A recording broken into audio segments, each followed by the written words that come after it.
पुष्पा और पुष्पा 2 मूवी आप लोगों ने देखे ही होंगे। किस तरीके से तस्कर चंदन की लकड़ी को ट्रक में दूध के एक कैन के रूप में उसके अंदर रख के सप्लाई करते हैं। नए नए अपराधी होते हैं जो कि कई तरीके इस्तेमाल करते हैं तस्कर करने का, नशा एक दूसरे जगह भेजने का। एक नया सनसनीखेज आया है कि तरबूज में भी नशा एक जगह से दूसरी जगह पहुंचा रहे हैं। जानकर हैरान हो जाएंगे आप कि तरबूज के आड़ में नशे का काला धंधा चल रहा है। कुछ इसी तरीके का मामला सामने आया है। नमस्कार, मेरा नाम है केशव चौधरी। काला सच सफ़ेद झूठ में आपके लिए एक बेहद चौंकाने वाली कहानी लेके आया हूँ। ये कहानी तस्कर से जुड़ी हुई है। तस्करी में जुड़े हुए लोग किस तरीके से अपने दिमाग लगाते हैं और नशे का सामान एक जगह से दूसरे जगह सप्लाई करते हैं।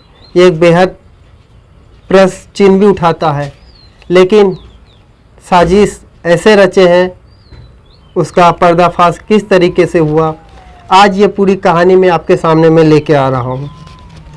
नई दिल्ली की यह कहानी है।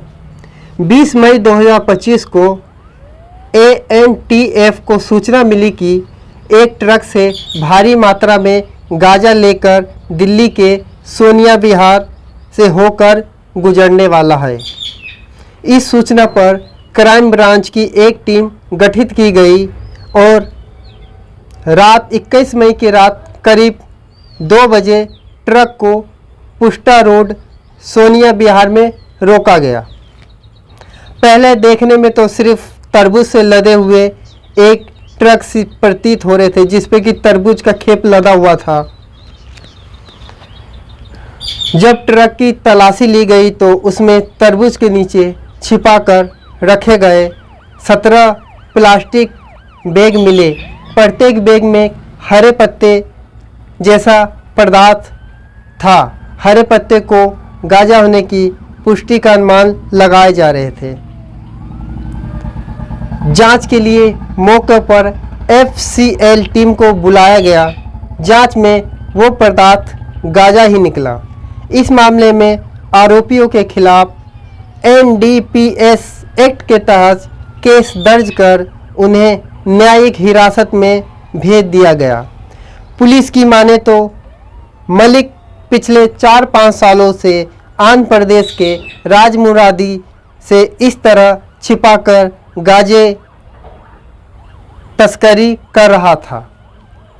रिजवान उसका विश्वसनीय ड्राइवर था जो दिल्ली तक गांजे के खेप सुरक्षित पहुंचाने में उसका मदद करता था। दिल्ली पुलिस की क्राइम ब्रांच की एंटी नारकोटिक्स ANTF ने नशा मुक्त भारत अभियान के तहत तरबूज से लदे एक ट्रक से 348 किलोग्राम गांजा जब्त किया, जिसकी बाजार में कीमत करीब 1 करोड़ 75 लाख रुपए बताया जा रहा है। न्यूज़ एजेंसी की रिपोर्ट की माने तो पुलिस ने बताया कि गिरफ्तार किए गए दोनों आरोपियों की पहचान इंतजार मलिक 31 और रिजवान 32 के रूप में हुई।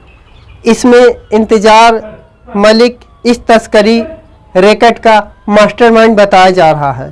वो इससे पहले भी आंध्र प्रदेश में NDPS एक्ट के तहत गिरफ्तार हो चुका है। वहीं रिजवान ट्रक ड्राइवर है जो कमीशन के आधार पर काम करता था और उस पर पहले से ही इसी तरीके के मामले में वारंट जारी है। दोनों गाजियाबाद के लोनी के रहने वाले हैं। इस पूरे मामले में deputy commissioner of police Apurva Gupta ने बताया कि ये गांजा आंध्र प्रदेश से दिल्ली लाया जा रहा था और तरबूज से लदे एक ट्रक के नीचे छिपाकर रखा गया था। पुलिस अब इस पूरे मामले में गहराई से जांच कर रही है और ताकि इसमें शामिल अन्य लोगों की पहचान की जा सके और पूरे सप्लाई चेन को तोड़ा जा सके। तो आप ये देख सकते हैं कि किस तरीके से तरबूज ट्रक में लदा था, उसके नीचे गांजे की 17 पैकेट तस्कर के रूप में एक आंध्र प्रदेश से लेकर दिल्ली की तरफ ले जा रहे हैं। तो तस्कर कितना भी दिमाग लगा ले एक जगह दूसरी जगह सप्लाई करने की, लेकिन पुलिस टीम चाहे तो इस चेन को तोड़ सकती है। इस पूरे मामले में यही हुआ, पुलिस ने एक्टिव दिखाई और पूरे मामले का पर्दाफाश किया।